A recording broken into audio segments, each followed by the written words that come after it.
আসসালামু আলাইকুম everyone, welcome back to my channel. আপনারা সবাই কেমন আছো? আজ আমি আপনাদের মাঝে শেয়ার করব পাবদা মাছ রান্না। রান্না করতে কিন্তু আমরা সবাই জানি, কিন্তু এক একজনের রান্না এক এক রকম হয়ে থাকে। আজ আমি আমার মতো করে এই পাবদা মাছ রান্নাটা করব। আশা করি আপনাদের কাছে ভালো লাগবে। আর কথা না বাড়িয়ে চলে যাচ্ছে মূল রেসিপিতে। আর এখন নিয়ে নিলাম এখানে পাবদা মাছ, আর এগুলোকে কেটে ধুয়ে পরিষ্কার করে নিয়েছি। আর এই মাছগুলো নিয়েছি জিমালা মাছ।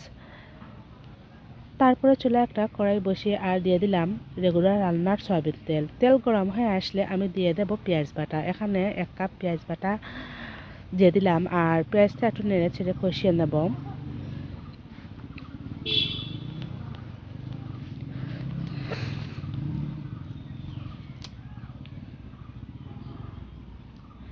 আর পেঁয়াজ কষিয়ে নিয়েছি, এ পর্যায়ে দিয়ে দেব 1/2 টেবিল চামচ হলুদ গুঁড়ো।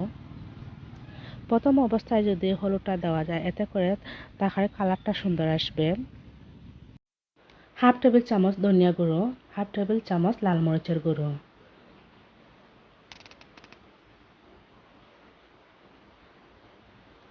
তারপর অল্প পানি দিয়ে এই মশলাগুলো কষিয়ে নেব।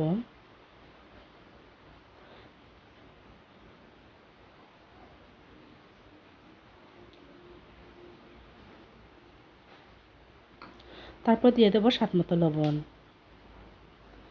আর এই মশলাগুলো আমি 3-4 মিনিটের মতন মশলাগুলো কষিয়ে নিয়েছি। আর মশলা যদি ভালো করে কষিয়ে নেওয়া যায়, এতে করে তরকারির তার টেস্টটা ভালো আসবে।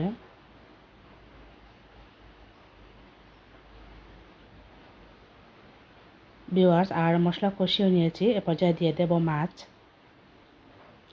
এক এক করে মাছগুলো দিয়ে দেব।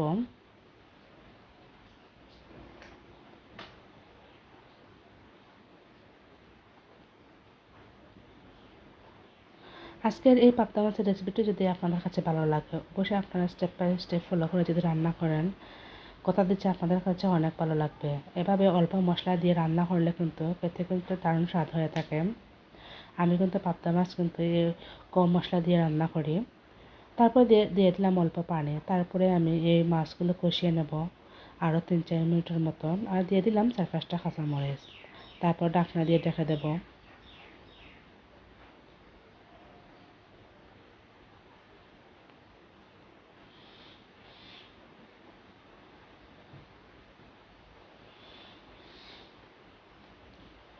বিয়স আর ঢাকনাগুলো উঠিয়ে নিয়েছি।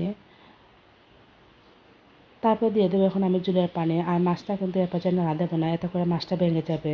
আর জুলের পানি দিয়ে কিন্তু আমি মাছটা নাড়াচাড়া দেবো। আর এই মাছটা কিন্তু আলতোভাবে নাড়াচাড়া দিতে হয়, মাছটা কিন্তু অনেক নরম হয়ে থাকে।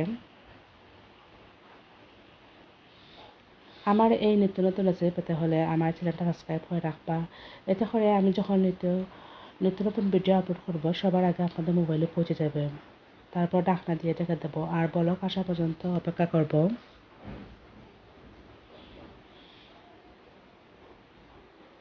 ভিউয়ার্স, আর বলক চলে এসেছে। আর বলক আসার পর আর 5-6 মিনিটের মতো রান্না করে নেব।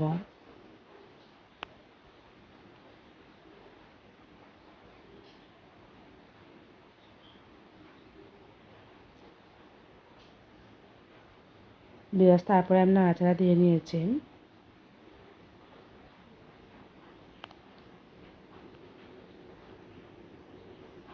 এ পর্যায়ে আমি রান্না করে নিয়েছি। তারপর ঠান্ডা করে একটা বাটিতে আমি পরিবেশন করে নেব।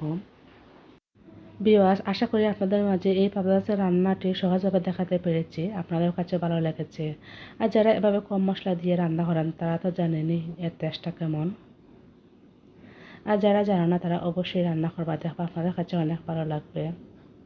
অনেকে কিন্তু জিরা টিরা দিয়ে রান্না করেন। ভিউয়ার্স, তাহলে আজকের মতো এখানে বিদায়। আবারও আপনাদের মাঝে কোনো এক রেসিপি নিয়ে আসবো। আল্লাহ হাফেজ।